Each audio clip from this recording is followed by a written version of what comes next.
আমি সিমগুলো হালকা ভেজে নেব। সিম তুলে নেওয়ার পর গরম তেলে দিয়ে দিচ্ছি কালো জিরে, জোয়ান আর লঙ্কা ফোড়ন, দিয়ে দিচ্ছি একটু হিং, একটু নেড়ে নেব। এবার দিয়ে দিচ্ছি আলু,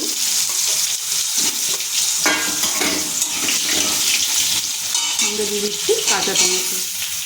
কাঁচা টমেটোটা হতে সময় লাগে, তাই একসঙ্গে দিয়ে দিয়েছি। আলু আর টমেটো ভাজা ভাজা হওয়ার পর আদা, হলুদ, জিরা, কাঁচা লঙ্কা আর সর্ষে বাটা দিয়ে দিচ্ছি। ভালো করে মিশিয়ে ভেজে নেব। আলু টমেটোর সাথে মশলা ভালো করে ভেজে নিয়েছি। এবার দিয়ে দিচ্ছি ভেজে রাখা সিম, এটা একটু মিশিয়ে নেব। দিয়ে দিচ্ছি সামান্য জল,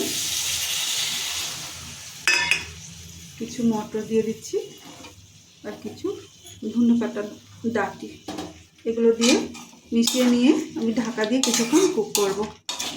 দিয়ে দিচ্ছি লবণ, দিয়ে দিচ্ছি চিনি, এটা মিশিয়ে নিয়ে কুক করে নামিয়ে নেব। রেসিপিটা রেডি, আমি নামিয়ে এখনই সার্ভ করব। কাঁচা টমেটো দিয়ে শিম আলুর সবজি ভালো লাগলে লাইক, শেয়ার, কমেন্ট করার অনুরোধ রইল।